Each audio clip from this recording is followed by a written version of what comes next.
PCMC. I'm Mike Pachorno. Hello. I'm joined today by Mrs. Janine Gagliardi. How you doing? How are you? I'm okay. I'm great. I'm a little gruff, like in the voice, as you can hear. You're a little gruff? I'm a little gruff. You're a little rough around the edges? I'm a little gruff and grumpy. No, I'm not grumpy. I'm okay. But, just, I get the lingering dry cough, Yeah. It's among us. It's upon us. Could be from the heat. Could be. Like the heat in the house. Heat system. Not could heat be. Outside. No, yeah, could be. I mean, I've had it for a couple weeks now. And last week it was like 80 degrees. Yeah. So I don't know what the hell. But nothing life threatening, just annoying. Any aches and pains? Well, now I do. I have like a muscle ache in my ribs. This is daily aches and pains. We should start every episode by what are your aches and pains? There was one time We should just be wearing towels in a sauna. There was one time we were watching a program, you and I. A program, and it was like there's an infomercial on, and there was a woman, and it said beneath her, which I guess they were hawking some kind of supplement, and it said her name, and then it said daily aches and pains, and I was like, what, does she report for them? And you were like, did you think that there was a publication that came out daily about aches and pains? I was like, daily aches and pains. I was like, certainly not now. Edited by my grandpa. Daily aches and hi, this is It was like a full print ads for Bengay. Or like competing, like one page is full print Bengay, the other one's icy hot, and they're like fighting each other hard. Oh boy. I'm great. I'm doing great. You're doing great. Oh yeah, I'm so sorry. I feel spry as a newborn chick. Good for you. Yeah. So this is a full episode of Pop Culture Man Children. This is an episode where we will talk about news. We will talk about some new movie trailers. We're going to do the chill sesh, the sesh where we chill. And then we're going to talk about obsessions. Okay. Let's start with some news. Let's do it. You ready? I'm ready. Bill made a bunch of new sounds. Yeah, he did. Hold on. Let's get some going. News. Hold on. Hold the phone. Everyone relax.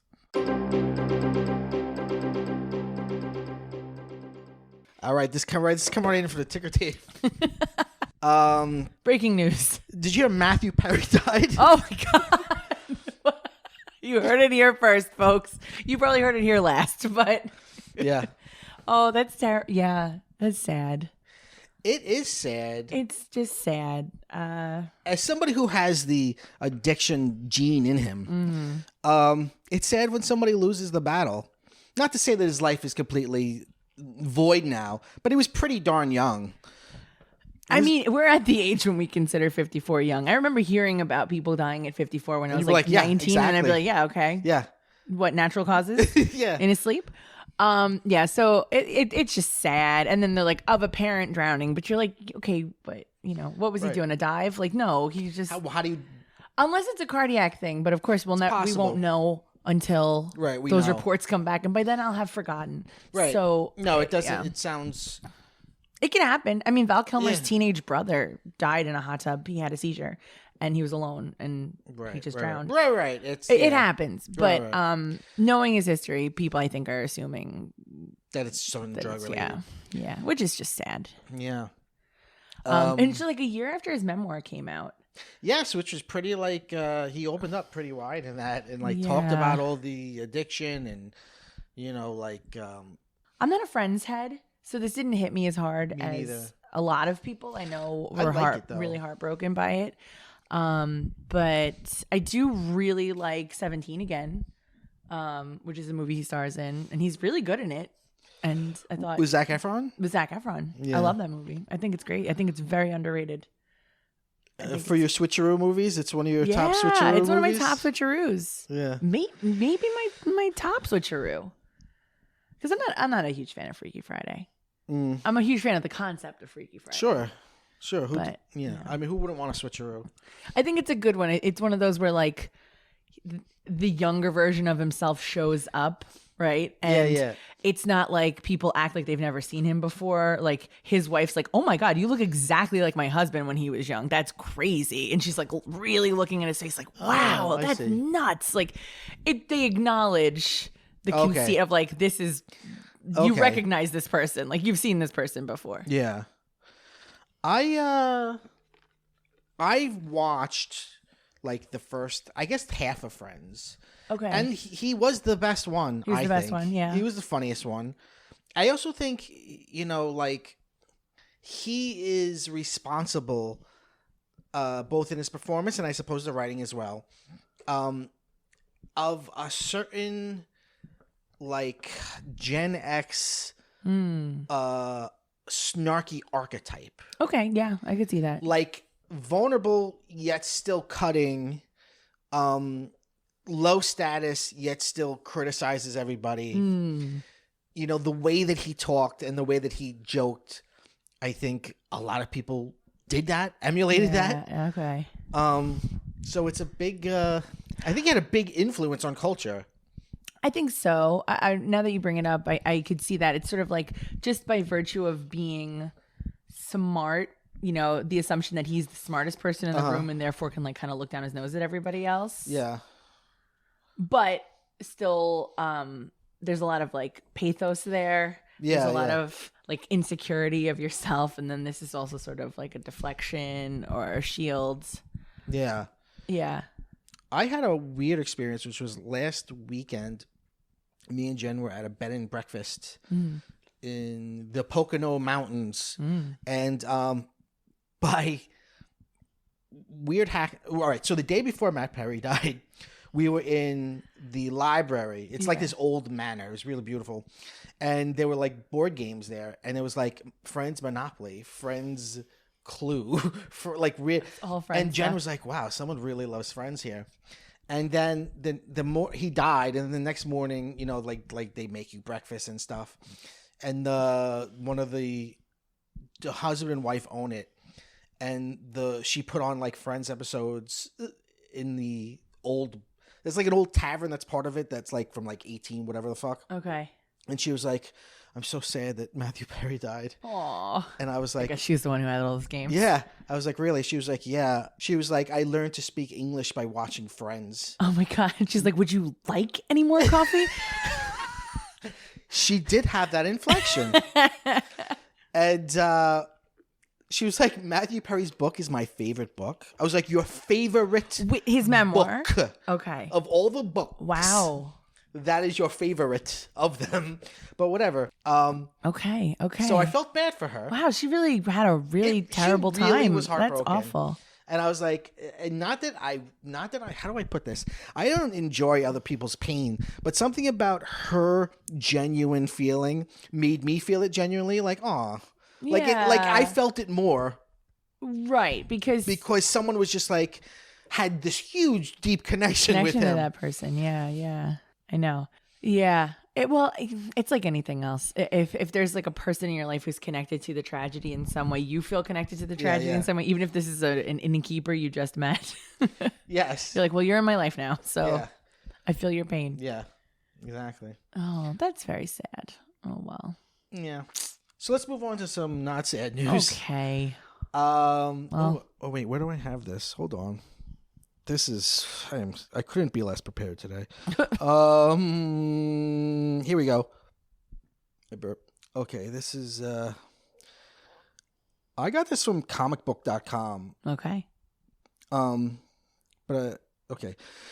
Sesame Street to be reimagined in 2025. Interesting. Sesame Street will make a format change and add a new animated series, Tales from 123, for season 56. We're coming on season 56 Wow. of Incredible. Sesame Street. Incredible. By the way, this could come to nothing because you might remember like 6 years ago, I did a news story when it was me and Emilio doing every episode where I said there was a Sesame Street movie coming out, and it has not. I've not heard a thing about it since then.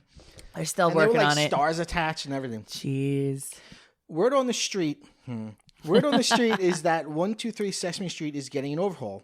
Sesame Street will undergo a, quote, reimagining for its upcoming 56th season in 2025. With the beloved PBS and Max educational children's series moving away from the classic magazine format for a more story and narrative-driven segment, according to Hollywood Reporter, which first reported the format changes. The format for Sesame Street season 56 will see episodes consist of 2 11-minute story segments separated by installments of new 5-minute animated Tales from 123.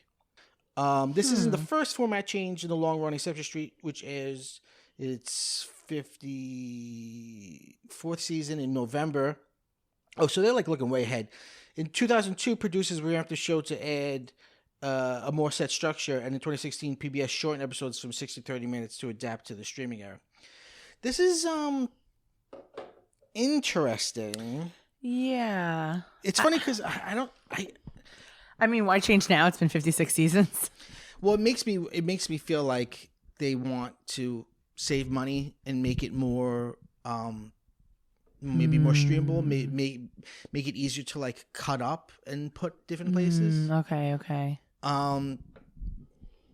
But it's interesting. It's always appealed to the youngest viewers because it lacks narrativity in that way. Right. There's sort of a frame narrative, and then it's small little segments, and some are musical, and some are narrative, and some are just like illustrations of the ABCs. Right. And I think I've never thought of that as a magazine format.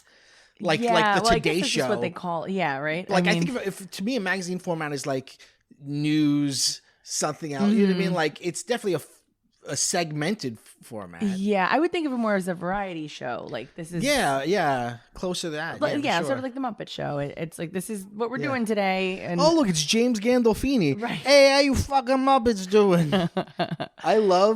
There's nothing that tickles me pinker than a weird cameo on the Muppets. Because no one says no. No. Nobody says no. You don't say no to the Muppets. You always say, me? Who, me? They're the biggest celebrities. It's Werner Herzog. Oh, my God. You Muppets do not understand pain. Oscar. It's the best when they bring out people and they're just like poking fun of their public persona. Yeah. And like pair them up with a Muppet who's just there with them. James Gandolfini, he did a thing about like being scared of the dark. He was like, I'm really scared. Like he was just super vulnerable, sweet man. Aw. There was one Brett Goldstein from Ted Lasso was on recently. Really? And in Ted Lasso, he's like the foulest mouthed person. And he's like, I'm here to talk about words that start with F. And he's like, oh, what words start with F? He's like, friends. Fair. It's like all very nice words that start with F. He's delivering them like F-bombs, like one after the other.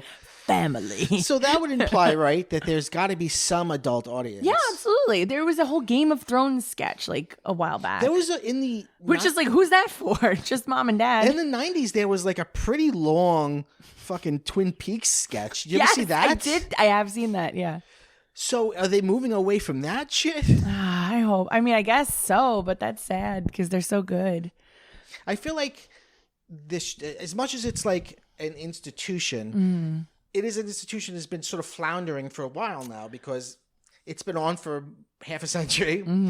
PBS was always public television, but public television, struggles like a lot of other places struggle. And, HBO Max kind of wrote in and saved it a few years ago. Yeah. Because it was almost going to just stop. And they were like, well, we'll come and we'll co-produce it and then we'll put it on HBO Max. And that kind of gave it new legs. And here we are again sort of retweaking things. Yeah. So I don't know. It's. I really wish viewers like you would just throw them some more money. You mean Please. Viewers like you? And the Helena Rubinstein Foundation. What is she up to? I think she's up to being dead. Oh. I'm pretty sure. Viewers like you. I always think of the fucking 30 Rock. Viewers like you. Do you remember they were at a PBS event and she's like, I think he's like a Swedish guy. And she's like, this is Viewers like you. You may have heard of him. Do you remember that? No. I don't remember that at all. Oh my God. It was such a good joke. Time for a rewatch. Yeah. When's the last time you did a 30 Rock? Not for a watch? while. It's been a while. And we usually will just do like front to back. We'll just go through the whole series. Any fear that it won't stand the I test of time? I actually don't think it will, but I think it's more of a like, wow, I can't believe they got away with that. Like, good for them. I was talking about this with Anthony, and he was saying something like he had seen an episode recently and was like a little shocked. Just having a couple of years and not seeing it, and then watching it and think, "Oh wow, we were really doing these jokes." But it's probably wasn't daring. It would be daring now. It would be daring because now. it became more offensive. Yes, it became or more the offensive people that are over offended time. by it now have more power to say, "Hey, that hurts. It hurts when you say that to me." Yeah, but that was the thing about 30 Rock. It was always making fun of the bigotry, right? And like looking at where they are in society and saying like, we shouldn't be here. Like, we didn't earn this. And sort of poking fun at that. Yeah. I don't know. I think people are overlooking it as a comedy gem nowadays because it's sort of like it has controversy attached to it, I think. Particularly because of Tina Fey. I think she has controversy attached to her. Yeah. But she's not losing any work over it. I mean, Yeah. she does the Ricky Gervais thing of like, I'm never going to apologize ever. Good for you. Yeah. Good. I don't care. She's like toxic, and it's like, why exactly? I'm sure there's a big list that somebody wrote that they could be because she did that, she did that. I remember the first thing I heard. I mean, people didn't like the way Titus's character was written in. Well, in that whole Schmidt. storyline of him being a geisha in a past life, where he was being canceled in the show, like in the universe of the show, he was being canceled. And people were like, "Can you believe she did the show like this?" And I was like, "Well, that was what? You're missing the point. Like, that was the point." I mean, she has done like a impression of a Vietnamese woman on late night TV, so that's like not the best. Yeah, but I mean, I'm not giving her a pass. Don't do impressions of other races. Well, actually, Sherry Shepherd says that on her show. On 30 Rock, at one point, one of them is doing an impression of somebody, and Sherry Shepherd's like, "Don't do impressions of other races." Like, very quickly shuts it down. So I feel like maybe she's learned, because that was before that season of 30 Rock. So I don't know. I don't know. It's just odd to me. I'm not letting her off the hook either, but it's odd to me that she's like, in my head, I'm like, yeah, she's toxic, but I'm like, I can't remember why. Yeah. Like, I just remember we all decided like, we're not for her anymore. Mm-hmm. But I'm like, wait. Yeah. Anyway. I remember when she was like, she did a really anodyne fucking bit on SNL. She was like, instead of listening to news, I just eat cake. Oh, yeah, and people were like, not all of us have the privilege to just turn our backs. And it's like, okay, well, you're right, but also... It's obviously really because kind of the news is driving her insane, like that she did this working bit, hard to make this offensive. Well, no, I remember that one. And she said in it, she's like, because you know what like, oh God, what is it? Do you know what like a drag like queen or what a trans person? It's like, I can't remember. It wasn't trans, but it was like, do you know what a drag queen is? It's like there's still a 6 foot tall black man who will kick your ass. And I was just like, it was something weird like that, where she was saying something that was either implying that black people are more or like violent or aggressive, scary, or scary, yeah. So it was like a weird thing like that, but basically like. You're afraid of a black person, essentially. Okay. Like, or you should be afraid of a black person. So that wasn't great. Okay. Anyway, Shane Gillis has a new fucking special, and I'm sure Why? he's making millions of dollars off of. Oh. Anyway, Scholastic Book Fair reverses. This is one of these headlines. It's like, say what you mean. Headline. Yeah. They reverse opt-in diversity decision. Mm-hmm. Okay, so I'm reading this from Gizmodo. After a few months of intense criticism over a policy that allows schools to remove diverse books, Scholastic has had a change of heart. The massive publishing company, well known for setting up book fairs in schools across the country, had recently put in a policy forcing schools to opt into stocking books with, quote, diverse voices, namely books with queer content or written by people of color, which addresses oppression and racism. The statement from Scholastic reads in part, even if the decision was made with good intentions, we understand now that it was a mistake to separate diverse books and elective case. So it was like they Did had... you see the titles? No. I saw the titles and they were so like safe and tame. Like I don't know what they thought they were doing. Like it's weird because they could have... It's sort of like it's kind of like you want to do something, but because you do a half measure, it ends up being worse. Because they were like, we want to promote diversity, so we're gonna have like a special promotion about diversity. But don't worry, your school doesn't have to do it if you don't want to. Which is sort of like you could have just put the diverse books in the general pop with the other books. Yeah. And, not made a big deal out of promoting them more. If you were, if you're afraid to, like, or you could promote them and just say you have to segregated the books, essentially. Right. If you want to promote them and then say, and you have to do it or you can't have a book fair. Like, have the balls. Don't make a step forward and then cower and go, yeah, but you don't have to. You don't have to do it. Yeah. Well, okay. So some of them were biographies about civil rights activist Ruby Bridges, who's like the famous little girl, who's in all like beautiful little white dress walking to school. Yeah. Supreme Court Justice Ketanji Brown Jackson. And also, can you imagine your whole, like a biography, like your life is offensive and we're going to opt out of it. And you're on the Supreme Court, Yeah. or you were a little girl when you like made all these headlines. So you didn't even really have a choice. Like you didn't get to make that decision. Your existence and your actual lived history does not fit my ideology. So I don't want you around. Also a poetry book called Change Things, a children's anthem by Amanda Gorman.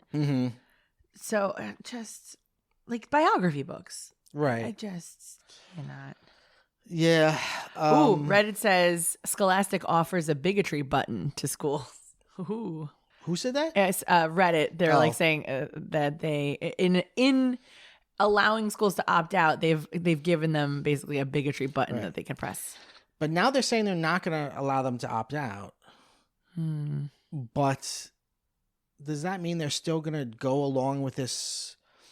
The name of the program was Share Every Story, Celebrate Every Voice. Are they going to not do that program? I mean, it's crazy to have an elective program called Share Every Story. Share Every Story, but it's elective. You don't have to share every story. Well, this is from NPR from April. Scholastic wanted to license her children's book if she cut out a part about racism. Maggie Takuta Hall wrote a book called Love in the Library. Oh, yes. That was another thing that they took a lot of heat from recently. Scholastic suggested revisions to her book. And the publisher's only suggested edit was to the author's note. Scholastic had crossed out a key section that references, quote, the deeply American tradition of racism, end quote, to describe the tale's real-life historical backdrop. This is the time of forced internment of Japanese Americans that she's talking about. How do you talk about that without talking about racism? It just... we're in a real crazy place because it's like... this is like a real propaganda kind of place where it's like... We don't want you to conceptualize history a certain way. Well, I think... And it's like, look, even if you say it's better now... Right. To be like racism isn't like one of the driving forces in our country. Problem, it's right? like crazy. Like I really, think that was the issue with the wording. It's like our tradition of racism in our country, where it's like, well, don't say that. And what happened to you was racist, but don't say America's racist. Right, you know, like we can't be racist as a country. Even though absolutely everything about our history suggests that. You know, it's baked into like, the bricks. Not everybody must have been racist. It's like, well, yeah, but our government's policies, our history, the fact that we owned people for hundreds of years, it's like that's all racist. Right. And to be like, no, you can't have any because then we're bad. We can't be bad. Right. We're good. We are good. We're always good. So we can't be bad. We can't have a tradition of racism if we're the good guys. Right. And we can't even say not that I'm saying we're good now, but you can't even, like, I'm just from their point of view. Can't they be like, we were bad, but now we're great? They won't accept ever a time. Yeah. It's very weird. It's very weird. Well, I mean, did you see the DeSantis like cartoons and it's just, oh God, who published this? But it's some like crazy conservative educational media group that they're going to start teaching, I guess, in the Florida school system, or they already are, where they don't imply, they sort of say it, where, oh gosh, who's I've lost my mind. The like most famous abolitionist. He's a Frederick. Frederick Douglass. Yes. Frederick Douglass is like, I disagree with how the abolitionists are going about freeing slaves, because I think that we should work within the framework of the government.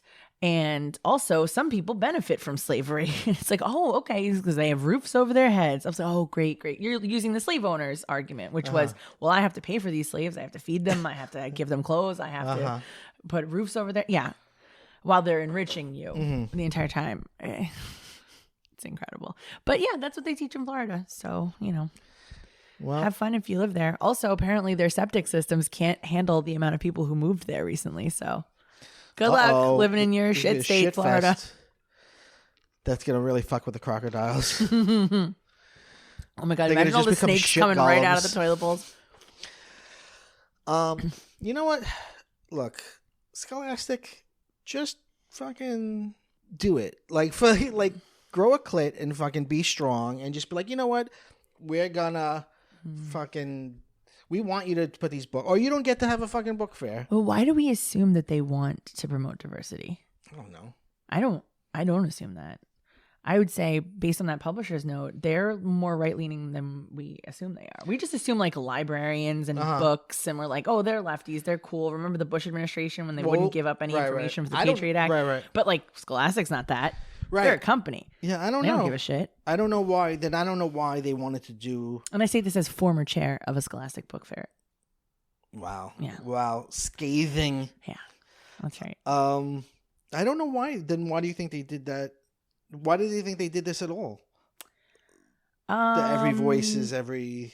I think they need to have it, right? Like, I think they're like, oh, that'll sell, or that's like of the moment, right? Like, we need something like that, right? But let's not. People don't need to carry it. Like, it's fine. They can have it. They cannot have it. It's not essential. They seem to buckle under pressure pretty quickly from either side. Yeah. I guess we'll see. We need a mole on the inside. Yes, we do.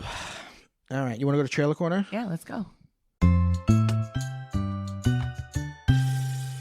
Trailers. Let's okay. What are we dealing with? Oh, yeah. You should call it the trailer park. I think other people have taken that. Have they taken it? Yeah. Okay. I have no notes about these trailers. I don't know what I was looking at. Okay, great. So no notes. They're all perfect. How about let's start with the Kingdom of the Planet of the Apes.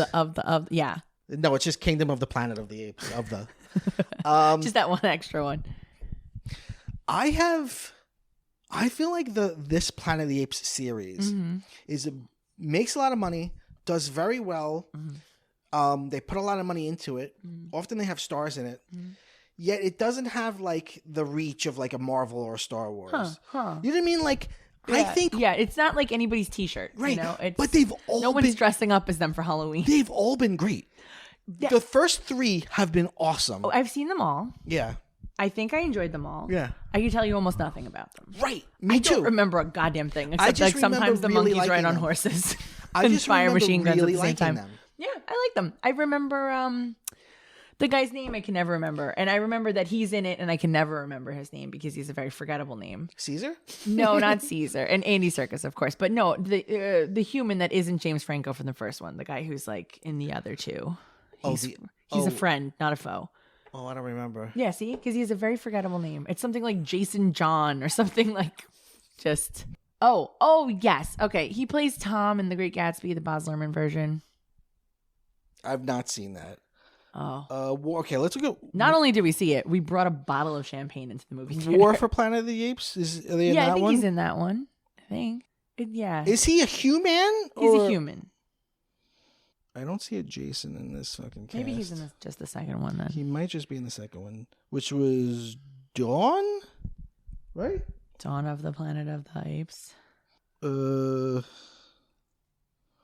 Jason Clarke. Jason Clarke. That's why I can never remember his name. He plays Malcolm in Dawn of the Planet of the Apes. Oh, okay. Yeah. Okay. So then you and I have similar feelings. Mm-hmm. Why? Like, why is it? Why isn't it penetrating? Okay. Because they're great. I've seen everyone and went, wow, that's fucking great. We remember Caesar. We remember that character. Right. But I don't But you know what? He was in the old movies, and I think I remember him because he was a character in the old movies. Well, because the first one's about him. It's just about him as a baby. Yeah. And like, so we're really emotionally attached to him. Yeah. We're following his hero's journey throughout these films. And like, I don't care about anybody else really. I don't know. I found that when I would have to watch them, I'd have to like look back and be like, oh yeah, that guy was a bad ape. Okay. Yeah. I couldn't remember. Yeah. They all sort of blend together. You know, humans are very bad at recognizing differences in animals' faces. So even though humans are making the movie, not apes, and so they're like, the artists, I imagine, are trying to give them some kind of distinctive quality so we can tell them apart when they're in scenes together. I still think it's a problem with our recognition skills. Right. Because they look amazing, by the way. They look great. They look like we did it. We got a bunch of apes together and said, you guys are going to be in a movie. Yeah. No, I agree. But I truly think it's because of that. Like, it all blends together. They did this incredible study where we apparently, as human beings, still have this trait, but it goes away by like 6 or 9 months. I can't remember. Before we're age 1. They did a test where they showed babies pictures of lemurs, and they were all different lemurs. And when young babies are stimulated, when they're seeing an image for the first time, they get very excited, and they usually show excitement. So they showed babies at, like, I would say 6 months old, right? Yeah. Pictures of all these different lemurs. And with each different lemur, the baby would get excited, like, oh, that's a new picture. And then they did the same test with an older group of babies, and the babies, after like 2 or 3 pictures, were getting bored. Like, I don't know why you keep showing me the same picture of this lemur. Interesting. It's very interesting. So there's something in our lizard brains where we used to be able to tell animal faces apart as well. Interesting. Yeah, but that's not this movie. So is that why so many newborns love this series? This was Henry's first movie. Oh my God, he loved it. He so absolutely much. loved it. He loved it. He's like, He Mom, loved let me it. be Caesar for Halloween, please. Yeah. I'm just like, let's go to the barbershop, roll around in some hair. Yeah. Come on, put your money where your mouth is. I'm going to see it. I'm going to love it. I'm going to be like, that is the fucking greatest thing ever. There it is. And then And you know what? It's like a big, loud action. Oh, you know what? No, it's not, though. It's not a big, loud action movie. It has big, loud parts. But it's not pretty like... it's pretty much a drama. There's a drama. Yeah, it's very dramatic. It's really like, like there was the original series, which I love, but it's from the 70s and 60s and whatever. And then there was the Tim Burton remake, which sucks. Yes, which I saw in theaters. Me too. Not great. No. And I feel like I couldn't see anything. Yeah. Couldn't tell anything apart. And then the first one of these came out with the one with James Franco. And it was like, okay, this is interesting. And it ended up being good. And then it just kept going. And it's like, wow, they're like really doing it. Like this series, I think, usurps the original series. And I know people love the original series. In terms of quality, yeah, for sure. I would say so. And it's almost doing the same thing. Like the original series, the first movie of this new series where Caesar's a baby, that's sort of like, I think, part 5 of the original series. The original series makes a loop. And I don't know if this series is going to do the same thing. Okay. But we're at the point, at least in this trailer, where like you see humans in like cave people clothes. Like cave people clothes being round up. Yeah. Now in the original movie, they lobotomized them, which is what made them not be able to speak. Okay. But I think they did that in secret. Oh. So I wonder if that's where we're at this point in the storyline. Because in the last one, the one that had... And by the way, all the titles are interchangeable. Rise, Dawn, Kingdom. It all could be anything. Yeah. The last one was when they had Woody Harrelson as the villain. And it was basically like the apes had all but fucking won, except like they were like one stronghold of humans. I think. Who can remember? But anyway, it's gonna be great. Well, yeah. And then no one's gonna remember it. It just always struck me as sort of also small potatoes, like it was in the Pacific Northwest that they had taken over, but like surely not the world, like the entire world. But then he's in that like camp in Siberia, wherever he is. I don't know if this is a spoiler because I don't remember it, but I think Caesar died in the end of the last one. Yeah, maybe. Because Caesar's not in this. Andy Serkis isn't in this. Right. I'm sort of like, well, how much time has passed since the last one where Woody Harrelson was still like a guy who could speak English, dressed in military fatigues, could plan, had a gun, used a weapon, to like now when they're maybe like when they won, they were like, let's lobotomize these fuckers. Get them all. Yeah. It's interesting the way it started. Like, unlike the original movie that where like it was Planet of the Apes and then the surprise at the end is that it was Earth. This series was like, let's just start. Yeah. I think the first movie, like, James Franco was a scientist who's trying to, like, cure Alzheimer's. Right. And the cure for Alzheimer's makes his ape, which is a baby, have Caesar, speech, really right? intelligent. Yeah. And then he speaks. He says, no. And somebody tries to hurt him. Gives me chills. No. No, which is a lot of babies' first word. Yeah. No. Yeah. Oh, and he was so cute, little baby Caesar. Come on, when he's running around the house. Oh, my goodness. A little diaper. Oh, boy. Anyway, what were we just talking about? All right, so the next trailer is... Let's talk about David Holmes, The Boy Who Lived. No. All right, let's move on. Oh. So what's this all about? It's a documentary executive produced by Daniel Radcliffe about the man who performed as his stunt double in the Harry Potter films, who suffered a catastrophic injury that left him paralyzed. He broke his neck. And he was a kid. You know, they're like roughly the same age. Yeah, he's slightly older, but he was like a teen doing these things. And they grew up together. They did all the Harry Potter movies together. Right. So they were close. I mean, all of them were close with him. And so it was something that really devastated everybody, but also, I mean, also and especially him, whose, mobility was completely canceled. Right. And, it's about his life, post-injury and his life pre-injury, like what that was all about. Yeah. It seems just from the trailer that it's going to be an uplifting story. Like, it'll be hard and sad, but it seems like he's one of these guys who's like, I don't give a fuck. I'm going out there. Well, I mean, the title, right? It's like The Boy Who Lived. Yeah. Like he's not giving up. He's not. Right. He's refusing to give up. He's gonna keep living his life despite, not being able to do any of the things. Well, there's one part in the trailer where he says, like, I used to define myself by what I did and like what my job was and what my role was, and he's like, and now what this has taught me is to be present in my life and to be present in the moments because I can't define myself by what I did. Right. Like what that's my rough. Job right. is. I mean, you lose your mobility and your career, and in some ways your identity. Right. Like that's his huge. like his identity was this. Like, I'm a stunt man. I do this stuff. I'm like, it's like the coolest job in the world. He has like the dream role. I'm a Harry Potter stunt man. Right.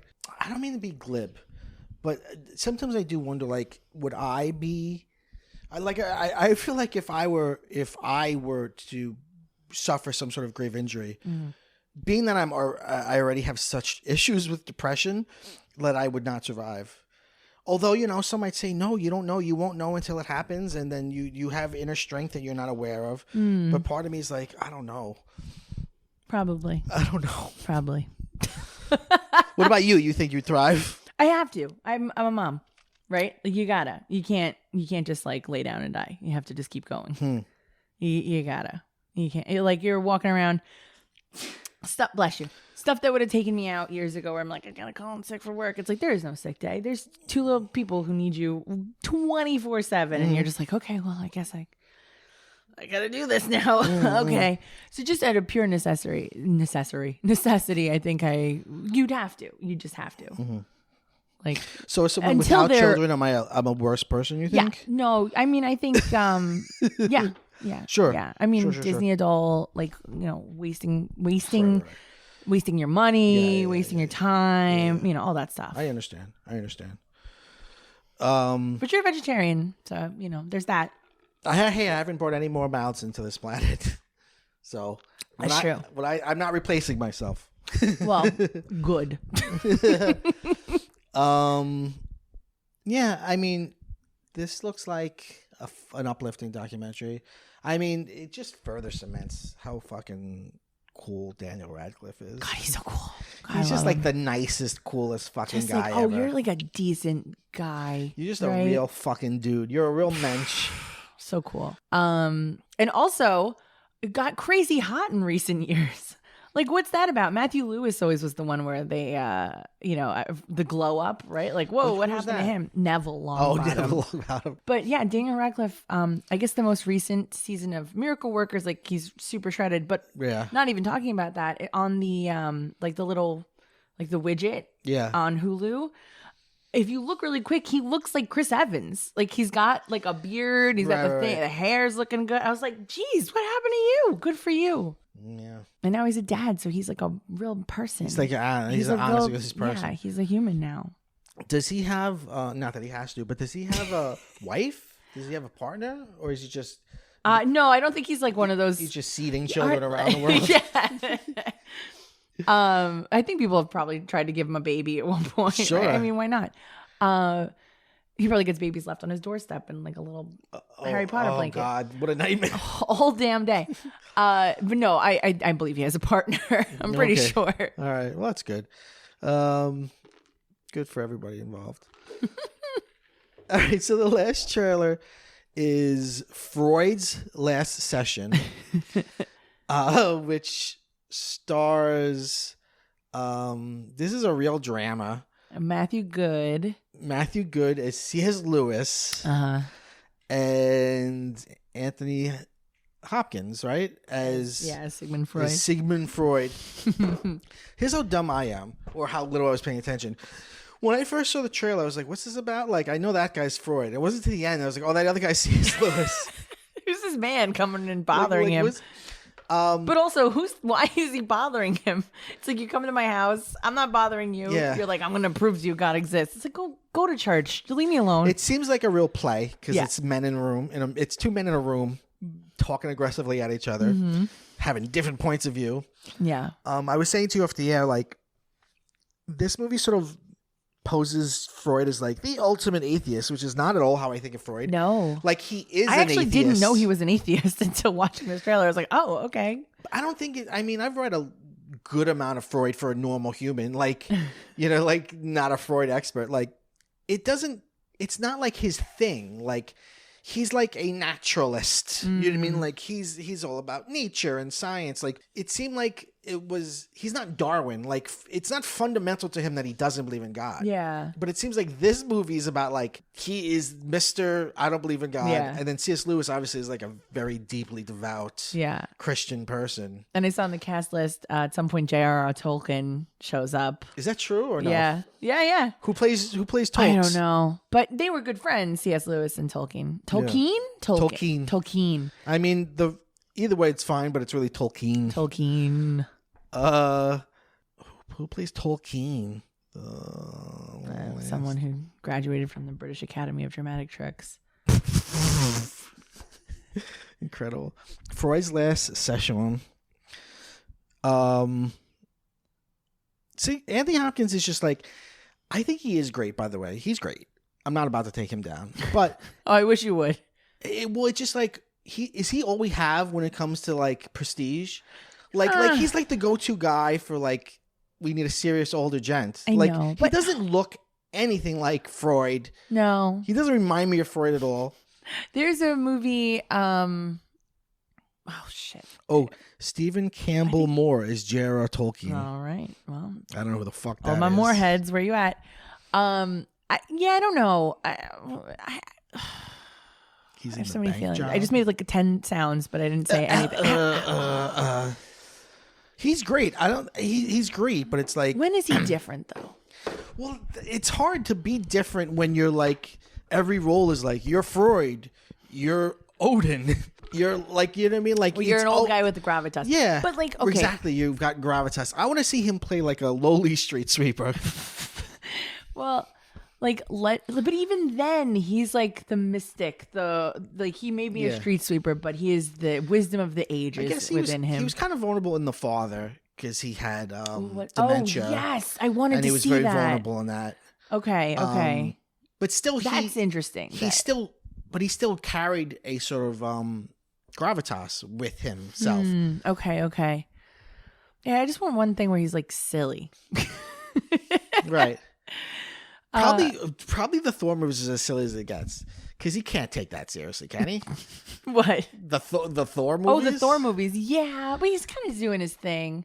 I think of Legends of the Fall a lot, where he's still like not that old in that movie. I don't think I've seen that. It came out in the 90s. It's that movie with Brad Pitt where he's like, the most beautiful man alive. Sure, yeah. But he plays their dad, like three brothers. He plays their dad, and he's like a wild, not like Wild West, but he's like a Montana like landowner. He's like a ranch man, and he's doing Anthony Hopkins' voice as a ranch man. Yeah. And he wears like a big bearskin coat, and he's got a big hat, and you're like, here comes old Wild Bill Hickok. And it's like, oh no, there's Hannibal Lecter. Yeah. But you know what? Hannibal Lecter is probably his most diverse role. It's probably his most interesting one. Yeah, I would say so. Because at least he's menacing and he's got a wily eye. Yeah. There's a craziness behind his eyes. Yeah. He's not so fucking avuncular. I would say in Silence of the Lambs, yes. Hannibal, no, because he's already doing his thing by then.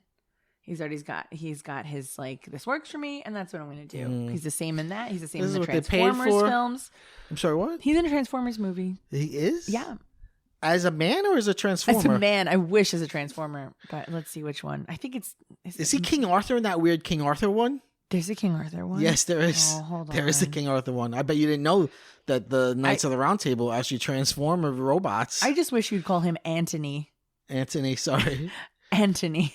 It is Anthony. I think, who called him that? Gwyneth Paltrow? I feel like it must have been Gwyneth Paltrow. A fake British person. Anthony. Well, he's in another movie coming up, One Life. He does a lot of work. What is that? He's got a lot to do to his house. It's a money pit. Oh my God. That's why he's got so much work. He just hates his wife. He never wants to go home. He was born in 1937. Okay. Quick math. How old does that make him? 100. I mean, he's up there. He's in his 80s. 1,000? He played Hitchcock. I remember that. Again, it's the same gravitas. Yeah. Gravitas. Transformers: The Last Night. That's the one. Okay. Is he King Arthur? Is he Merlin? He looks like a man. Like just a regular Merlin guy. was a man. No, he's wearing like a suit. Look. Oh, like a not from the Round Table. Wait, no, I got it right here. He played Sir Edmund Burton. Oh, well, there you go. Well, wait, he's played C.S. Lewis. When? Where? In a movie called Shadowlands. When was that? And it's about the relationship between C.S. Lewis and Jewish American poet Joy Davidman, played by Deborah Winger. When was that? What? Her death from cancer and how this challenged his Christianity. That's the movie I want to see. Directed by Richard Attenborough. So that's going back and also some. Based on a stage play. So he's played... This is odd. Oh my goodness. You think he's like super into you know C.S. Lewis? You either die a hero or you live long enough to see yourself become the villain. He brought the project to the director and he was like, I want to play C.S. Lewis. And they're like, he's played Anthony, you can't play C.S. Lewis anymore. He's played C.S. Lewis. He's played Richard Nixon. He's played Pablo Picasso. He's played John Quincy Adams. He's the narrator in How the Grinch Stole Christmas. Oh, that's right. He is. Again, gravitas. Oh, see, I wanted to see the two popes. I did not see that. Because he played Pope Benedict, and he looks like Pope Benedict. He played Nixon in Nixon. I think I saw that. Yeah. Oh, no, wait. Maybe I didn't. I saw and Frost he was on Nixon. Westworld. He was Anthony Hopkins on Westworld. But he's Anthony Hopkins in around. Again, he does it great. He does a great job. Oh, wait. I just watched this recently. Mm-hmm. Francis Ford Coppola's Bram Stoker's Dracula. Oh, yeah. He's God, he's so good as Van Helsing. He's so well, unhinged. imagine that. That's just in like the American West. That's his when he's like performance in humping Legends of the people. Fall. He's humping people in that movie. He's so crazy as Van Helsing. Helping people. He gets excited at some point about like they're gonna go get Dracula, and he like runs up to a guy. And he's like, we're gonna get him. And he's like humping him. I gotta rewatch that. I love that movie and I love him in it. He's my favorite part. He's like, we cut off her head. Now she's dead. Yeah. They're like, sir, good sir. He's like eating fucking raw meat at the table. That movie's so good. I just rewatched it. I was like, God damn, this movie is excellent. Well, he's one of those people who's also like famous for his brusque responses during interviews. Like he's not a good interview subject. Like someone asked during the Silence of the Lambs press tour, like, did you and Jodie Foster get along well? Like, what was your rapport like? And he's like, yeah, I liked her very much. She showed up to work on time. She knew all her lines. She was a professional. Next. Yeah. I will not elaborate. He doesn't have interest in doing any of that. Yeah. Okay. Well, and that was, I wonder if he's gotten better at that part of the job. Maybe. I think he's. Maybe not. I'm getting a memory. He was on Inside the Actors Studio. Okay. And I'm pretty sure he said that he's a descendant of Yeats. Because he read some Yeats. Okay. And like cried or something. I don't know. Remember Inside the Actors Studio? I do. I really do. What an exercise in Have you ever seen the blowhardery? Have you ever seen the thing where like Bradley Cooper is a student? Yes. And he asks Sean Penn a question. Yeah. And then there was that radio clip of Louis C.K. being like, you only see these kids ask questions. And like, that person never becomes anybody, right? Yeah. Like they're never anyone. And so they play those back to back. And then there's that, that scene from American Hustle. Yes, American Hustle, where they're like all laughing at Louis C.K. and Bradley Cooper's like beating his arm. Like, it's a good one. Perfect. That's so perfect. Yeah, people do come out of the Actors Studio. Mm-hmm. Yeah. I saw the new. We'll talk about it in the next segment. But I saw the new Exorcist movie. Okay. And Ellen Burstyn did it only for money to give to the Actors Studio. Wow. She was like, I do not want to do this. Okay. But I want it known that I'm doing this. What's his face is dead. She hated him, right? Yeah, but she had no interest in doing this. Yeah. Why would she want to do this? I don't know. Money for her grandkids. All right, so. They don't talk to her. Well, spoiler alert, but what's her face is back, right? Regan, she came back. Brian Regan? Oh, yeah. The comedian? Yeah. All right, let's take a break. We'll come back with Chill Sesh.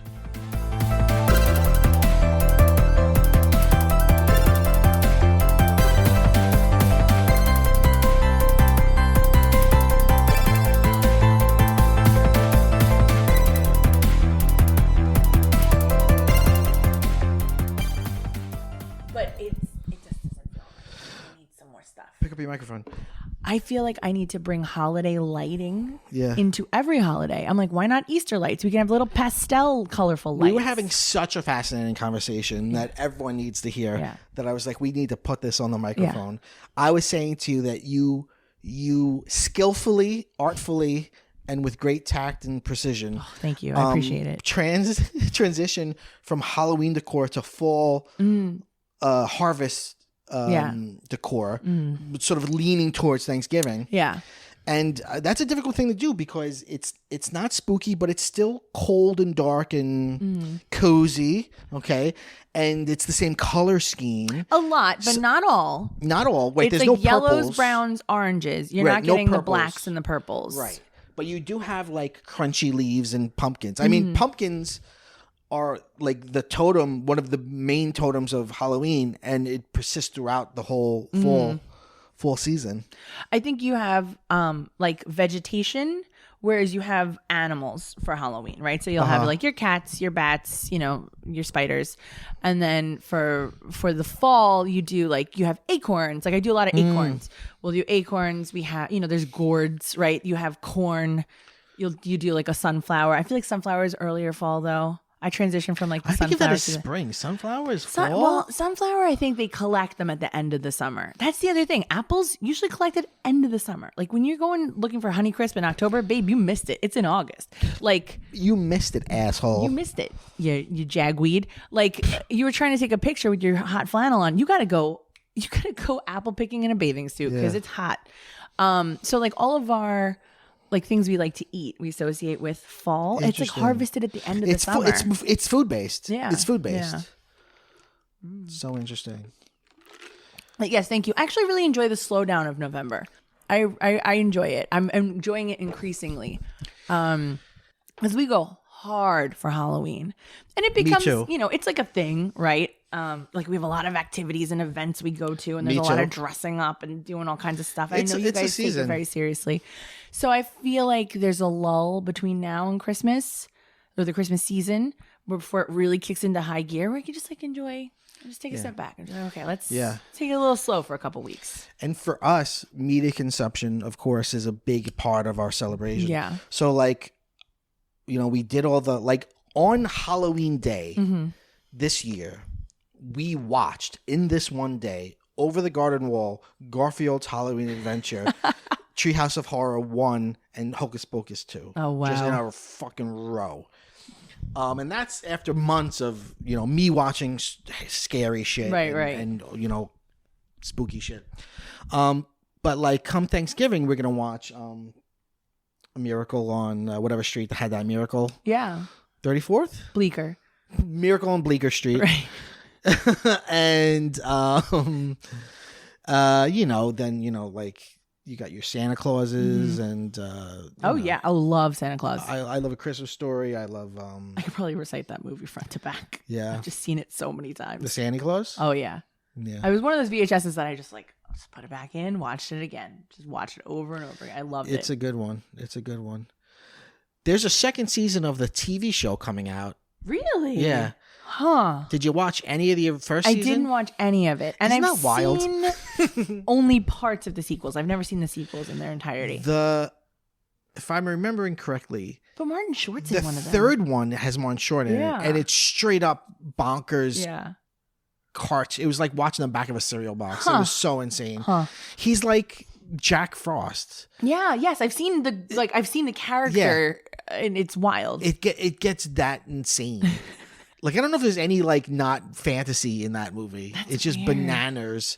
And the first one is so grounded in reality, which is wild because there's like a competency hearing in a court. Like it's really sad at times. We were so interested in divorce in the 90s. Yes, we really were. Weren't we? Because it was allowed. It Yeah. was finally allowed. Yeah. So it was happening more and more. But it was the worst thing that could possibly happen. Still, right? I think of E.T., right? And it's like devastates the family. Whereas I think the Miss 90s is finally Doubtfire. becoming, well, yeah, that's true. But even then it was sort of becoming more normalized, right? Like I had friends whose parents were divorced. Yeah. It's weird. My like peer group, I wouldn't even say my close friend group, like bigger than that. Weirdly, I have not seen the divorces roll in yet. Yeah, I was just going to say, do you have any, I can't think of any people my age I that are have one divorced. person whose wedding we went to that is divorced now. Interesting. I can't think of any. I can't think of any that are divorced. Right, Bill? Yeah. Not too many. I think it's a financial thing, honestly. I think we're in a moment of financial downturn, like an era. So we really make it work. You got to make it work with your two incomes. You can't be out there on your own. If you own a home, right? Like it's especially interest rates right now. You're not going to break up, go to another house. Come on.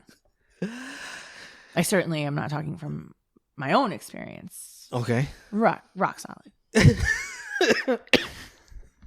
Excuse me. How you doing over there, Bill? Talking about the Santa Claus. Kidnap the Santa Claus. Which is a Christmas movie. We're going to say it. I disagree entirely. We're To going to me, say it's a it. Halloween movie. It's not a Christmas movie. Well, it came out, what is it? October 29th? October Yeah. 29th. It was released on October 29th. If it's a Halloween movie, they release it earlier in the month. If it's a Christmas movie, It came you out- release you it just said October 20th. October 29th. Yeah. That's Halloween. I know, but that doesn't give you enough time to be like, here comes the Halloween movie we're all going to see for 2 days, and then it's not Halloween anymore. I don't know if What's the ending destination? Okay, Bill's argument Back is to Halloween. the destination is always where the movie is about. No, because I think And they end its aesthetics at are Christmas. always but it ends back at Halloween. Well, they're back in Halloween Town, but it's not Halloween yet. It's Christmas Day. He learns a lesson of you can't change and you shouldn't. That's true. I know. What is that lesson? Don't ever try. Stay in your lane. Yeah.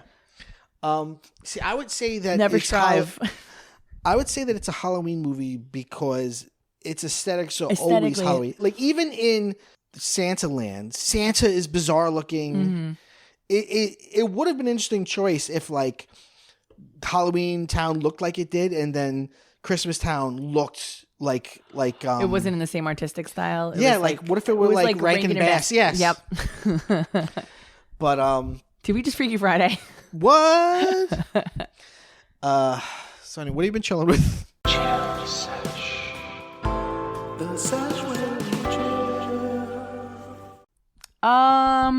Well, a few things. So we just started Loki. It's like, I think it's on its 5th episode now. There's only 6 episodes, but we're not caught up at all. I think we've only done 2. It's on its last leg is what it's on. Yeah, we're not loving it so far, but we really like the first season. So whatever, we'll probably just watch the whole thing. How do you feel about Marvel in general? I haven't been keeping up with it. I just haven't been interested, honestly. I'm like, okay, well, yeah. Unless it's a character I really like. Like I liked Loki from the first season. I thought it was strong enough on its own. Because they literally take him out of the timeline, and then you're like, you're your own thing now. You do your own thing here, which works. It's like, okay, we're doing a totally new story. But then it's Marvel, so they try to like introduce a character that's going to attach it to all the other properties. Then turns out he's a domestic abuser, so now we can't use him. Right. So I don't know if he shows up more prominently later in the season, but we're already 2 episodes in, and like the big bad we haven't seen. And I think they're talking about him, they're referring to him, but he is not on the screen. And so I think they ran into this issue of like, this thing happened. Yeah. And now, well, what are we going to do? The big bad is, what's his name? Is Kang. Okay. Yeah. Okay. Who's also in Ant-Man. The Ant-Man movie. Yeah. Right. So, and he's in it in that one, but this one, his visage has been revealed on a wall, on a fresco on a wall, but like, and you hear his voice, but that's it. So, because in real life the actor was he arrested? Was he tried? I forget. I think he was charged with domestic abuse. Marvel is. Do you think they're really just gonna? I don't know that they've cut ties with him because they really went all in, and he's a great actor, which is just like, oh, okay, well. Why do that? I don't know.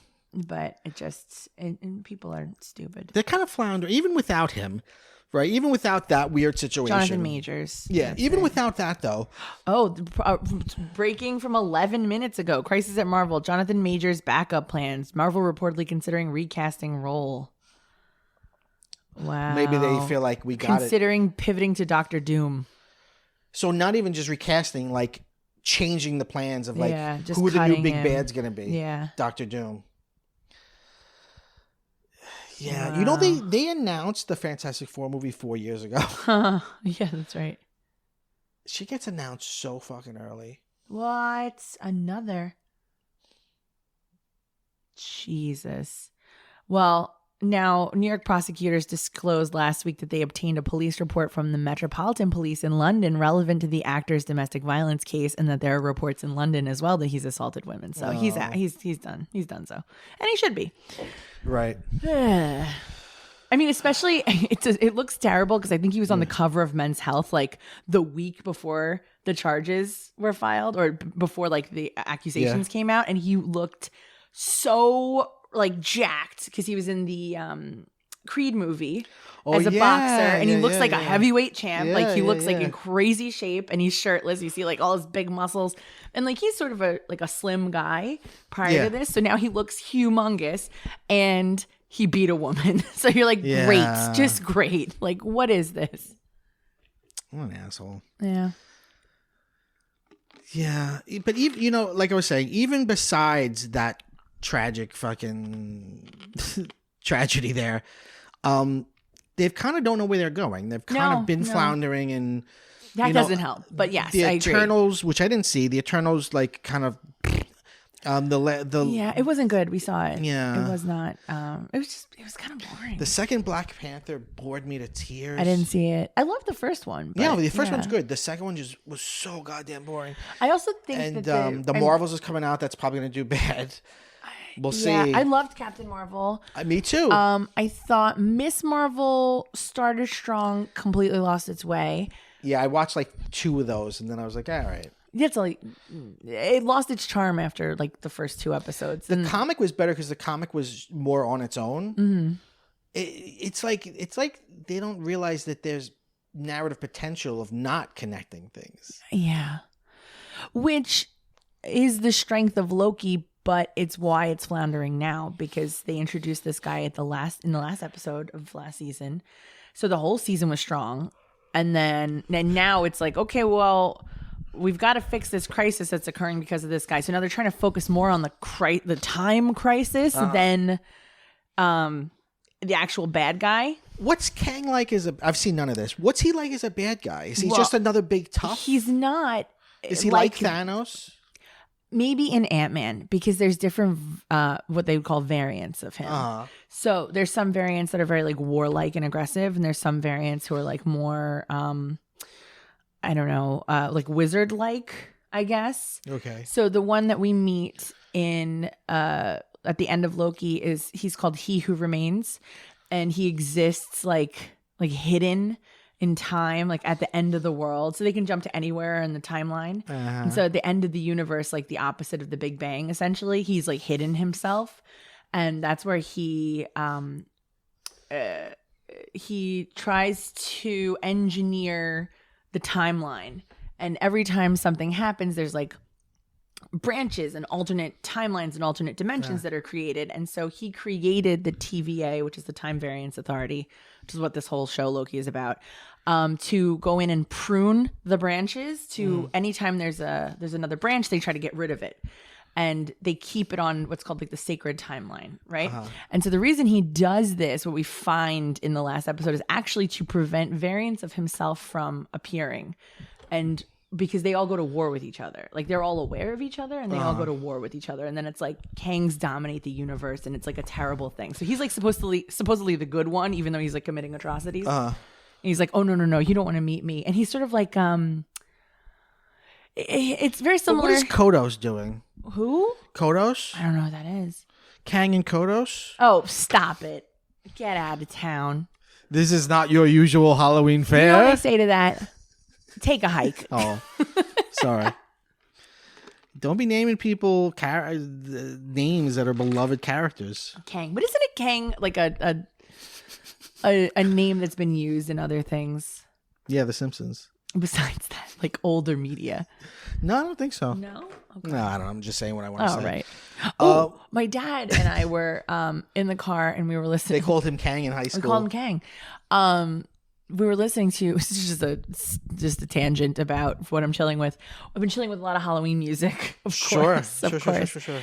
Specifically the DTV Monster Hits playlist that's available on Spotify you can listen to. So good.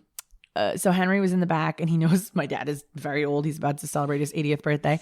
And he's asking him, do you know this song? Have you ever heard of this song? Have you ever heard of this song? Yeah. And they're all like songs from like the 70s and stuff. And then Monster Mash came on. And he's like, oh, yeah, I know this one for sure. I was like, yeah, you went to school with Bobby Boris Pickett, right? He's like, oh, I used to watch this old show. He's like, Zachary. And I was like, Zachary, what's that? He's like, you would introduce, he was a host. He was a horror host. I've never heard of this person. Zachary. So my father got the name wrong, but it was Zachary. Still, I haven't heard. I think the guy's name was like John Zachary. And he was like an Elvira type horror movie. There was a lot of them. And this was like my dad's guy. It was Zachary.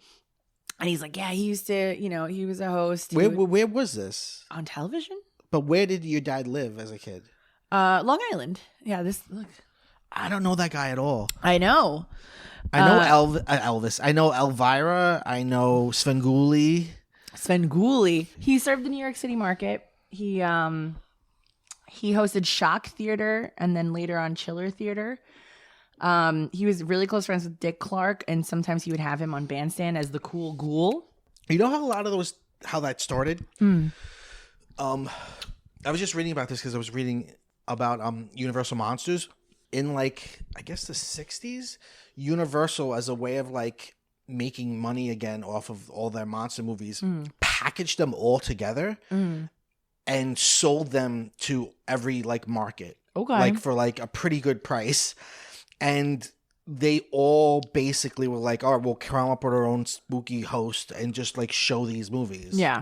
And I guess that's why there's such a proliferation of these hosts, right? yeah, there was a lot of them. Yeah.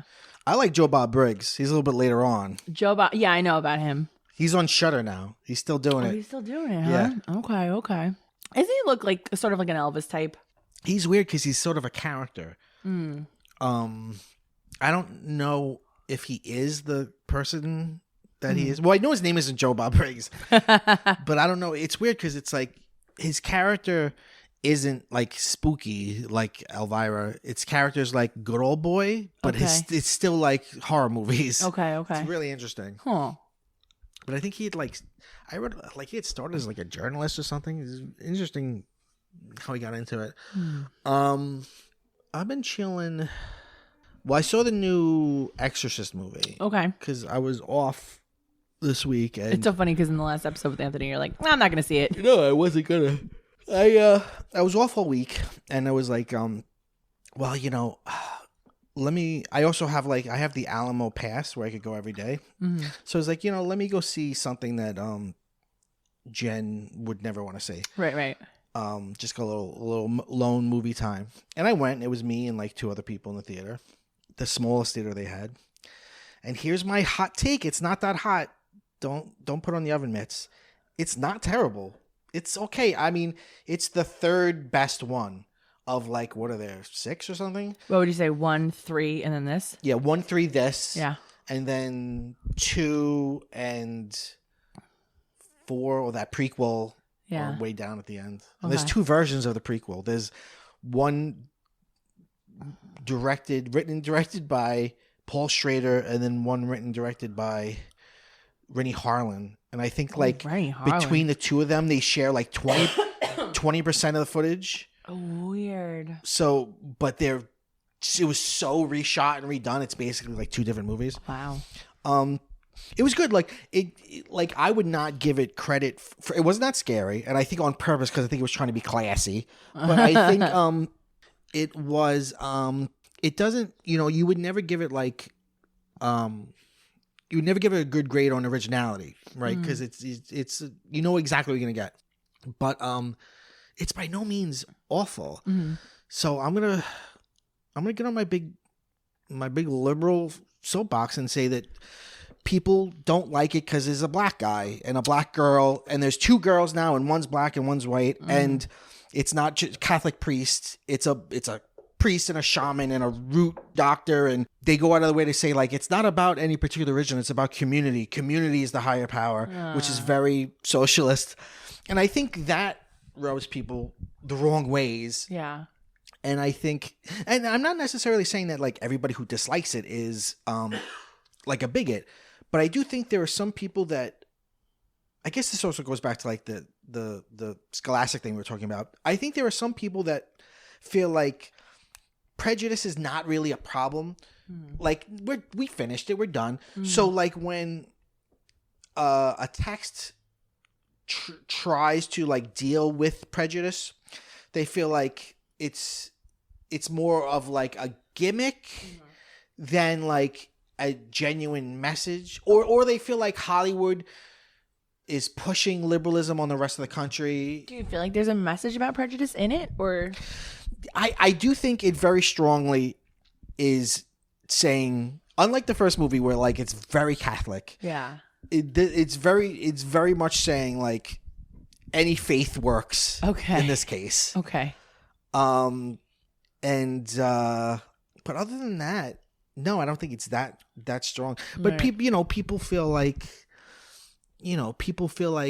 it's political if you make characters different colors and stuff. And I'm not saying it isn't. I mean, maybe they are pandering in some way, but it's like was it the last episode? No, it would be 2 episodes ago when me and Anthony were talking about Amber Heard. Like there are some people where it's like you may criticize them, but for some reason it's like knives out. Like, yeah, let's dig in on this. Let's fucking really get all vitriol out. Like people are like, this is the worst movie ever, and it's like it's a middling. Right. Exorcist movie. It's fine. Yeah. It's got some cool images. It's anodyne. I mean, it's like it's not good or bad enough to be in any way like make Something you to be so passionate angry. about. Yeah. So passionately angry. Yeah. It's like, how could anyone feel passionately about this? Yeah, I mean, and I went in like, okay, let's do this bullshit. And I was just like, the first act was pretty strong, and the acting was good, and the drama was good. And I was like, all right, when's this shit gonna turn? When's it gonna turn? Yeah. And I guess if it does turn at all, it's the exorcism, which is the end, because it is like a fucking Avengers of different religions, you know. And we got a Shriner. He was riding around in his little car outside. Except maybe this pisses people off. This is a spoiler too. Spoiler alert. 3, 2, 1. The Catholic priest doesn't want to join. He's like, they told me I can't. He doesn't show up until the very end. Okay. Is that because He, like, all sits out. exorcisms have to be approved by the Vatican, which is true? Yeah. So he was like, they don't want me to do it, so I don't do it. So he like stays in his car and prays while the Okay. rest of them do their Oh, thing. that's good. But I only know that because How Did This Get Made recently did The Pope's Exorcist, which June Diane Raphael and I had the same assumption based on the title that the Pope needed an exorcism, which Yeah. is cool, but that's not the case. it's his number one guy. His number one exorcist. It's his like bad cop Ghostbuster gets him out. Like, Sexy. go get the exorcists. I mean, go get the demons out of these people, out of all these Italians. There's a lot of that in yeah. the Exorcist TV series. Okay. A lot of like, But you know, like he's got the collar. He takes the collar off. He's like, I'm nah, not. I'm not your daddy's exorcist. It's Russell Crowe doing a Waluigi accent. He's crazy. He has morphed so much as a star, physically and just in our minds. It's wild. Yeah, I've heard people say that movie is surprisingly entertaining. They all agreed that they loved it. There's going to be a sequel. They're excited about it. And they're like, he makes the movie because it's not a great movie. Sure. The script is not great, but he has so much magnetism on screen that Yeah. you can't take your eyes off him. He's wonderful just because he's being Russell Crowe as a priest, as a weird Italian priest.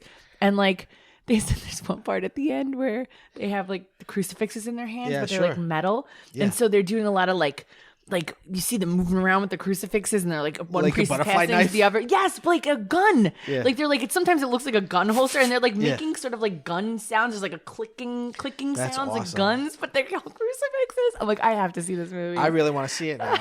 That sounds incredible. And there's also, he is always like ripping ass on a Vespa, just like tearing through Rome. And like at times he's got to go to France. And then you just see him leave France on a Vespa. He just and the next takes his scene little he's Vespa in all around Italy. Europe. Like he's just driving a Yeah. Vespa through Europe. That's incredible. I'm like, I really have to see this. This sounds amazing. He's the coolest exorcist since John Constantine. Aw, I love John Constantine. He was a cool exorcist. Oh man, that reminds me. He uses a mirror to get a demon out of somebody. Yeah. Remember that shit? Yes. That's a cool move. It's a very spooky. There's spooky stuff happening. Like the cat's eyes. He's like, Who's the Pope? I thought good question. Russell Crowe was the Pope. oh, that would be great. He's the young pope, Yeah. like that show. I don't know if someone did this when that show came out, but I always think like, hey, now you're a young pope. Get your game on. Go pray.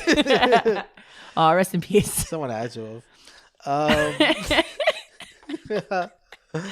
Oh my god. Oh no. When we were in the Poconos, we came dangerously close to going to a Guy Fieri restaurant. Oh, which one? Not Chicken Guy. It's in some. Chicken Guy's supposed to be amazing. It's in one of their big resorts up there. Okay. But we brought Peach, so we did everything with Peach. Okay. And they're a dog friendly place. Like they let Peach in museums. They let Peach in everywhere. And we would have had to go and pick it up because we couldn't bring Peach in. Okay. We bought Preach. We brought Peach to the Frank Frazetta Museum. Frank Frazetta, the illustrator and like artist who did like he did a lot of like mostly he did like Ray Bradbury like covers, and like he did like a lot of pulp novel covers. He had like these very lurid images, like women with big boobs and big butts and like monsters. And all right, he was you know, like He-Man is all a complete ripoff of his. He did not Tarzan. He did Conan.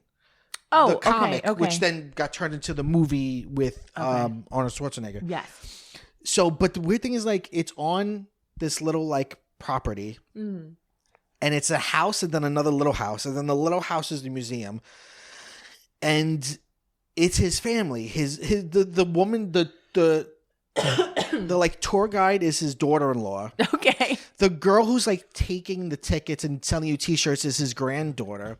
So they're all like his family. They're like, isn't he fantastic? And I wanted to talk about Frank Frazetta, but all they wanted to talk about was Peach. They were like, oh my God, what a cute dog. And I was like, don't tell her this shit because it'll go right over her head. The other day, we went to PetSmart, had a Halloween costume contest. Oh, is that when she was dressed like a little witch? Yes. Okay. And who do you think won?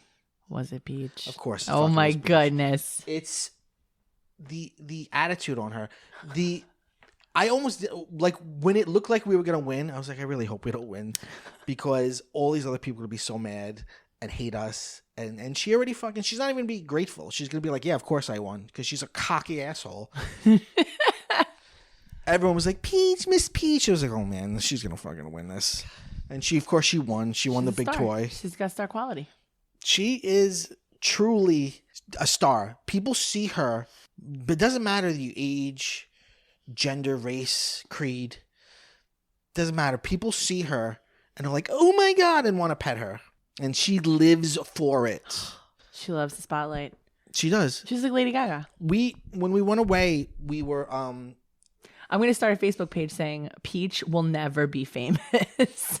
She's already famous. That's it. And then she's going to be like, I showed you. Yeah.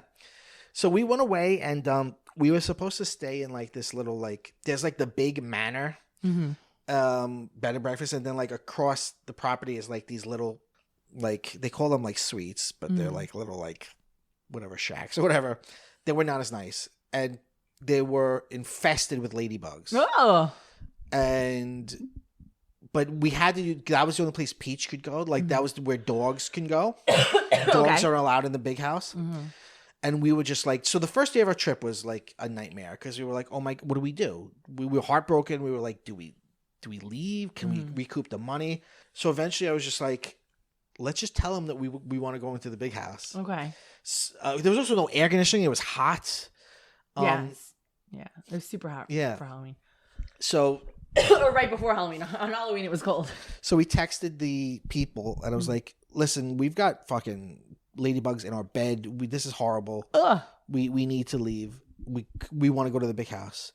So the owner was like, yeah, go to the big house. Let's go ahead. Go to room 1. Here's the code, whatever. And I was like, what about Peach? And he's like, of course Peach is invited. And then later on, his wife, the other owner, is like, I'm so excited to meet Peach and you guys. It's like she's the only one who gets name checked. Yeah, it's Peach. I don't think she ever knew my name. She's like, hey, it's Peach. It's Peach's like, dad. It's Peach's dad. Bowser, I assume. Bowser. But what am I talking about? My resentment for my dog? Yeah. Is that what you've been chilling with? I think she's over me. After spending that much time with me, I think Peach is like, I've had enough of you. I've had the shine is off the apple with this guy. But anyway, and I've been watching a fuck ton of Adventure Time. I'm on season 8 of Adventure Time. Great. Love it. We once had we were at a Mexican resort vacation, and at the time Adventure Time wasn't available to stream anywhere, and it was still airing. But in Mexico on Netflix, you could stream it. Ooh. And so like we'd spend the day at the pool or the beach, and then we'd come back every night to our resort room and just stream Adventure Time. We were like, what a delight. This is so much fun. And they're little 11 minutes, but they get a lot out of 11 minutes. They really do. I have to slow myself down, because I feel like it's not inherently bingeable, because there's so much packed into each episode that you could become, and you kind of have to be watching it because things will happen. You'll miss stuff. Yeah. You'll be in one place and then if you're not paying attention, you're like, wait, how did we get here? There's too much. Yeah, they transition a lot, which is good. I mean, it makes it a dynamic show. There's a crazy amount of lore. I'm already like past the Lich. finding myself. Are you past Prismo? I mean, I imagine. Yeah. So like, I'm already like at the point where I'm looking things up. I'm like, wait, what was that? What sword are we on? He has it. So he lost his arm. Okay, all right. But then he has it again. Mm-hmm. But I know he's going to lose it again because he's like fated to lose his arm. Yeah. Well, I know like in the trailer for Fiona and Cake, adult Finn has the robot arm. And then there's the alternate reality of him. Yeah, he's fated to lose his arm. Yeah, then there's like plant arm. Yeah. I do like that he gets different swords throughout the series. It's just a lot of fun. Did you do the Bumblebee one yet? Breezy or Beezy? It's an amazing episode. What one is that? It sounds so familiar. It's a latter episode. It's like one of the later seasons, but it's so good. I feel like I did. Breezy. Season 6, episode 6. Yeah. What is it about? It's this little bee has like a crush on Finn. Yes. It's about losing your virginity. Is it? Yeah. Maybe I wasn't paying close enough attention. It seems like a throwaway episode, and as you said, you really have to pay attention to it because otherwise, on its surface, it seems like a cute little bee is like following Finn around, and it's like it has the language of the loss of virginity. Like I think at one point, didn't she say like she can only do it one time? Because like I think it's about like her stinger. Yeah. And then she's like, once it's gone, I don't have it anymore. And it's real. It's very cool. And I was like, wow, no kid would get this. But if you're, and so it's totally harmless. Like it's just a little story about a bee for a kid. But if you're, the subtext is like this bigger thing. It's very cool. Yeah. Literally sleeps with, right? But then it's like, it's the film language of a one night stand, right? Like they were like, whoa, like in the morning where, they don't really imply anything, but that's how we're meant to read it, I think. Interesting. It's a great episode. But what's the one we quote all the time? It's an earlier season episode where they get hurt, Jake and Finn are hurt, and like the weird nurse clowns are like, it's the only way. We quote that episode constantly. Where when he's trying to cross the river and the bush is like, ring, ring. Hello, police. There's a strange dummy outside my house. We say that all the time. Some of it's really funny. Like there's I'm trying to think. I was just watching it before and I was like, that's really funny. A lot of times I find the shit Jake says really funny. Jake's great because Jake's an adult, but he acts like a kid. Right. But then he's like a dad of 6 or 7. Right. Which is bittersweet. There's something very bittersweet. There's something sad about. And he has the lifespan of a dog, right? So he dies. Like it's in future episodes and not even the ones where like Finn is dead. Because that's a whole thing that comes later. And that's not part of the original series. That's like those mini movies that come after. Like when you see the future at times, like Jake is like, Jake is gone. Interesting. Like the kids are grown up, but he's not there anymore. Interesting. It's like, oh, he's a dog. He died. Yeah. It's sad. It's terrible. The amount of lore is really crazy. Yeah. Like Mars and Abraham Lincoln. Yes, Abraham Lincoln rules Mars. Incredible. And everything with like Simon. And Simon. And well, no, I'm sorry. I'm not thinking. When you said Simon, I thought Magic Man. Magic Man. Magic Man is crazy. But the Simon lore is amazing. The big reveal. I think one of the best episodes, if not maybe the best, I don't know, is the Marceline and Simon episode where you first learn that they have a history. Yes. So heartbreaking. Yeah. I love her. She's maybe my favorite character. She's great. The whole like 8-part miniseries, Stakes. Is really good. Great. And I like that episode because there's actual narrative stakes because Jake and Finn are actually like scared. They're never afraid of anything that they do. But I love the Ice King. I love the Ice King.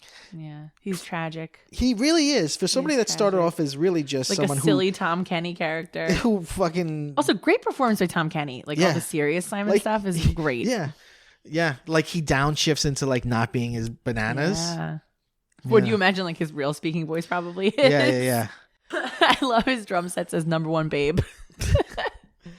And that everything with like that flashback episode that's like the beginning of time with the dinosaur named Gunther. And it's like, what the fuck am I watching? Like, what is any of this? What is Gunther? Like, what does it mean? What does any of this mean?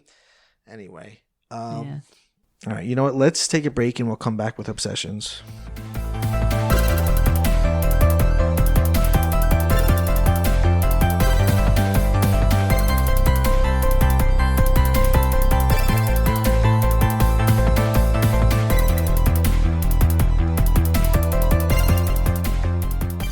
Welcome back to PCMC. I'm Mike Manjono. I'm joined by Janine Gagliardi. Hello. This is Obsessions. I'm coming right out and tell you my obsession because you know what it is. Oh, I know it. Oh, I drank most of it. Because I brought it. Yay. I said I'm going to bring you my obsession. It's not me coughing into a microphone. It's this delightful sound. It is Dunkin' Donuts spiced cookie. You right there? Sorry, I'm at the bottom. It's all like cookie bits. Yeah. If you don't expect you should to have solids in your drink, you should be expecting it though. Then you're just Dunkin' Donuts spiced cookie coffee. Refreshing. It's I think what it is it's coffee with brown sugar, and then you've got whipped cream on top, and then cookie bits, which taste to me like Teddy Grahams. Yeah, for sure. I think so. And it like the or maybe just graham cracker, you know? Yeah. Could be. I went the day after Halloween, November 1, and the fucking Christmas decorations were out. And cups are out. And pumpkin drinks were gone, and they were like, here's this bullshit. And then it was a new one, so I was like, let me try that new motherfucker. It's good. It is good. It's good. I was telling you, I typically don't like the specialty drinks. I find them like the flavor's kind of weird. It's always like a corruption of a Starbucks drink. I agree with that. This one is good. This is a strong one. I don't think that I don't see it as weird or unbalanced. I see it as like a less nuanced version. It's an off the rack version. It's like a cheap version. It's less intellectual. Like even if you look at like the pumpkin spice latte, like the actual Starbucks pumpkin spice latte, there's an actual spice to it. There's different flavors. And like, now they make it with pumpkin puree as well. Like it comes with like the mix has a pumpkin puree in it. There's like, I don't think a real pumpkin ever touched the inside of a Dunkin' oh my God, cup. No. They like with the Dunkin' version, they'll take the sort of basic essence of the flavor and then add a ton of sugar and then give it to. But this, I fucking love it because you know what? How can you go wrong with a ton of sugar? I mean, you could go wrong. No. In life. What's your obsession? I'm obsessed with the podcast Ruined. So I think I mentioned this to you at one point, like maybe in the group chat, but so these two comedians discuss horror movies. Yeah. And one of them's a scaredy cat and the other one's like a big horror fan. And so Tally Kiefer and Allison Leiby, and they're both very funny. I really, really like it. They seem like real buds, which I also like. Yeah. And so Allison will usually like read the Wikipedia page, but she finds that it's usually missing a lot of like the detail information. So Hallie's like, no problem. I will take detailed notes and tell you all about this movie. And so it's informative in one way because I actually really do like horror, but I simply don't have time to watch like a lot of the movies that I want to see. So I'm like, all right, well, this is pretty good. And then also I like to listen to movies that I've seen and that I really like and just hear their take on it, or like hear it and then like have the reactions of someone who's experiencing it with fresh ears, I guess, not fresh eyes. But it's funny. Like Hallie's catchphrase It's like, unfortunately, Allison, like this next thing happened. That's hilarious. The only exposure Allison will have to the film is she'll watch the trailer prior. And so he's like, what did you think of the trailer? And her response is the same. Like pretty much every movie, she's like, I didn't like it. They ask her who will survive or what oh gosh, what do you think the twist will be, or if there will be a twist? And then at the end, after like the film recap is over, she's like, well, what was the fatal mistake? Like, what was the fatal flaw? Yeah. So it's fun and interesting, and I just like it. It feels like a hangout, you know. That's awesome. Which is always fun. What's the best podcasts feel like? For sure. They do like series, so they'll do themes, or I should say, like over the summer they did like horror movies that were set on vacation. They did a series at some point where it was like, it was the Halloween season. I think it was last year. They did the most requested movies, so they did like Hereditary was the number one, right? Like everybody wanted to do Hereditary, but then they would also pair it with the worst candy. So they'd have like the worst voted candy. And then second place would have the second place movie, and first worst would have the worst movie. So Hereditary was the worst movie, so it was paired with black licorice. Ooh. Jen's grandmother loves like those little black licorice candies, and I always say like this was candy invented before fun. That's what they say. They're like, well, but if candy didn't exist and all I was eating was like horrible food with no flavor in England, right? Yeah. And then someone handed me this, I'd be like, oh, okay, that's a nice change of pace. This is different flavor. It's certainly not good, but it's different. No, but I would say I imagine black licorice is probably an acquired taste. And once you acquire a taste, it's difficult to break. It's like, then you crave it. Then your body craves it. That's like that thing with the, what's that really smelly fruit? That really smelly It's like a fruit that when you open it, it smells horrible. It smells like a dead body. And people eat it like a delicacy, but it's because they've acquired a taste for it. And then when they smell that horrible smell that everybody like retches when they smell it, their mouths water. What the hell is it? And they're the best detectives. Yeah, yeah. Are you Googling smelly fruit? I'm Googling smelly fruit, yeah. This might end badly for you. Smelly fruit. And you're on a list. Durian. The durian fruit. Have you ever seen this? Let me see. Oh, yeah. Yeah, it's supposedly... it's got a spiky real looking. Fleshy interior. I don't like that. And it smells like dead humans? It smells terrible. It smells like... It's been described as corpse-like in smell. This is weird. I've always wanted to smell a corpse. You've always wanted to smell. Ever since I saw... You've smelled corpses. You've been to a funeral home. Ever since... Yeah, but they keep them chilly in there. Yeah, you can still smell a little something. Ever since I saw Bad Boys 1 as a child, and they go into that place, and they both smell it like dead body. I was like, really? What does You that can smell like? Death. But yeah, you must have smelled death at some point. Like I used to work at Brooklyn College, and we were in the hallway, and my coworker and I both stopped and were like, something died. Like something died. Like there's a dead smell. Like, and we're sure it was like a mouse or a rat or something. Oh, maybe I've smelled that. But yeah. You can smell that something died. But I want a whole human. We've smelled it in this house. A bird got into a wall, I guess, like from the garage. Not into the home, but like in a garage wall. Yeah. And if you open the garage, you're like, that smells like death. And then it just has to pass. Like it just has to decompose enough. If you can't find it, you have pretty much no choice than to just like wait it out. And then it doesn't smell anymore. It's gross. It's just gross. There's so many bird bones in this house. What? There's a lot of bird bones. Bill had to go Why around. does your house attract birds? Well, it's very tall, and a lot of birds hang out in the neighborhood because I don't think they're as vulnerable to like predators. They just hang out under the eaves of the houses because they're so high up. I don't know, but we get a lot of birds in this area. And so Bill had to go around the house, like filling in any like crack or crevice that they could like catch. They'll try to build a nest, and often that goes wrong for them, and then like something happens. It goes wrong. So Bill had to go around filling it up with like foam, essentially, Yeah. to like fill in everything to make sure the birds didn't get in. Yeah. No good. No good. But yeah, you know the smell of death. You smell it instantly. Okay. I imagine it's only on a grander scale with a larger body. Yeah. Yeah. I fart in my sleep a lot. Okay. Is that your obsession? No. Well, we're just talking about smells, so I fart in my sleep a lot. I shouldn't say this on a podcast. I'm not going to. I'll tell you after. Okay. But yeah. The other day, not for the farting, for my snoring. The other day, Jen recorded me snoring to play for me. Oh, isn't that? I've done that, and I've had it done to me. I didn't realize how bad my snoring was. It is. It's real bad.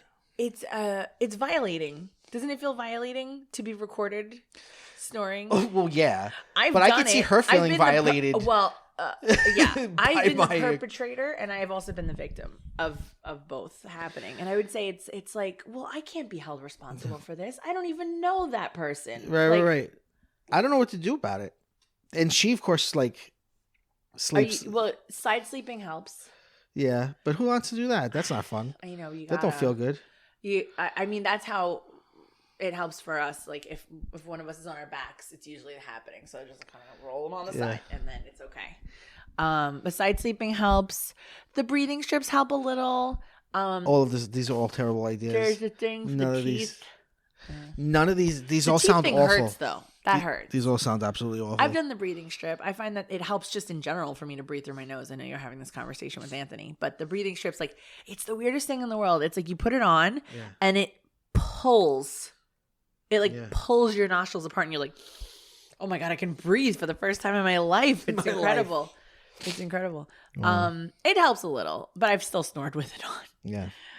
The only thing that seems to work is just like changing the position. Just sleep on your side. I don't know what else to tell you. Everyone's gonna say lose weight, but like I know skinny people who snore. So, yeah. Well, let's put this podcast to bed. All right. This has been PCMC. I'm Mike Bongiorno. I was joined today by Janine Gagliardi. Pop Culture Man Children is a podcast about pop culture, ephemera, movies, TV, trailers, video games, whatever. Smelly fruit, dead bodies, pooping in public. We come out every Wednesday, and we're available everywhere podcasts are found, as well as on YouTube. Oh yeah, that's right. And one day there will be a visual component. He's like, nope, maybe, certainly not. Maybe. Bye. Oh wait, how do we end this? I'm so tired. I'm shocked. I know. I ended my other podcast just by saying bye. Well, that ain't this. I know. We end every episode by saying go bye-bye.